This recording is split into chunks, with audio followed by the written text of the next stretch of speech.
بسم اللہ الرحمن الرحیم۔ آج ہم قرآن پاک کے 14ویں پارے کا مطالعہ کر رہے ہیں، جس میں سورہ ہجر اور سورہ نحل مکمل ہوگی۔ سورہ ہجر میں 4 مضامین ہیں۔ آخرت میں جب کفار مسلمانوں کو مزے میں اور خود کو عذاب میں دیکھیں گے تو تمنا کریں گے کاش وہ بھی مسلمان ہو جاتے ہیں۔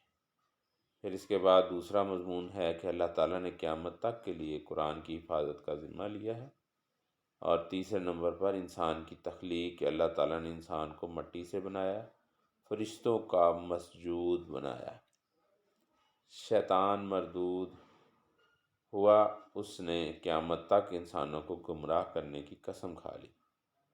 چوتھے نمبر پر 3 اس میں واقعات ہیں۔ حضرت ابراہیم علیہ السلام کو فرشتوں نے آ کر بیٹے کی خوشخبری دی۔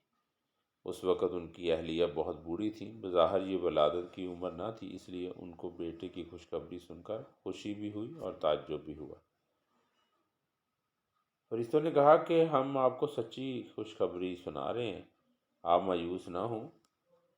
آپ نے فرمایا کہ اللہ کی رحمت سے مایوس ہونا تو صرف گمراہوں کا کام ہے۔ دوسرا اس میں واقعہ، فرشتے حضرت ابراہیم علیہ السلام کو خوشخبری سنا کر حضرت لوط علیہ السلام کی خدمت میں حاضر ہوئے اور ان سے درخواست کی کہ آپ اپنے گھر والوں کو ساتھ لے کر رات ہی کو اپنی اس بستی سے نکل جائیں، کیونکہ آپ کی بستی والے گناہوں کی سرکشی میں اتنے آگے نکل چکے ہیں کہ اللہ تعالیٰ نے ان کے ناپاک وجود سے زمین کو پاک کرنے کا فیصلہ کر لیا۔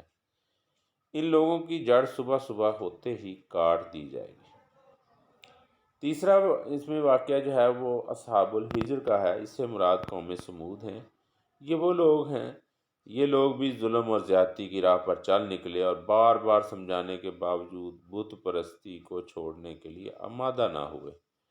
انہیں مختلف معجزات دکھائے گئے، بالخصوص پہاڑی چٹان سے اونٹنی کی ولادت کا معجزہ، جو کہ حقیقت میں کئی معجزوں کا مجموعہ تھا۔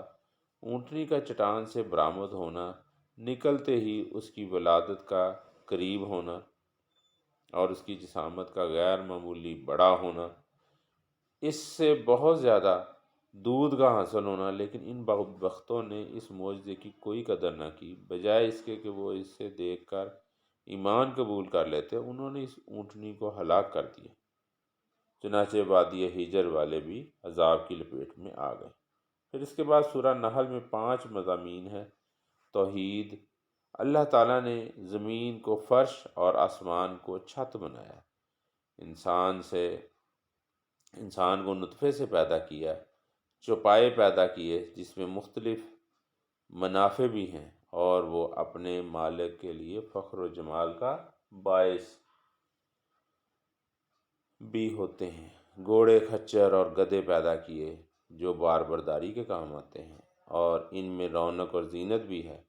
بارش وہی برساتا ہے، پھر اس بارش سے زیتون، کھجور، انگور اور دوسرے بہت سارے میوہ جات اور غلے وہی پیدا کرتا ہے۔ رات اور دن، سورج اور چاند کو اسی نے انسان کی خدمت میں لگا رکھا ہے۔ دریاؤں سے تازہ گوشت اور زیور ہی وہی مہیا کرتا ہے۔ سمندر میں جہاز اور کشتیاں اسی کے حکم سے رواں دواں ہیں۔ اگر اللہ کی نعمتوں کو شمار کرنا چاہیں تو شمار نہیں کر سکتے۔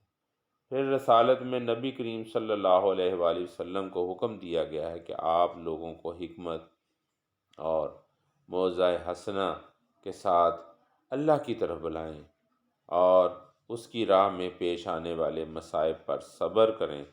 نیز آپ کو صبر کرنے اور تنگ دل نہ ہونے کی تلقین کی گئی۔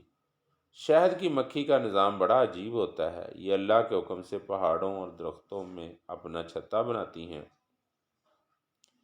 یہ مختلف قسم کے پھلوں کا رس نچوڑتی ہیں، پھر ان سے اللہ تعالیٰ شہد نکالتے ہیں جس کے رنگ مختلف ہوتے ہیں، اور اس شہد میں اللہ تعالیٰ نے انسانوں کی بیماریوں کے لیے شفا رکھی ہے۔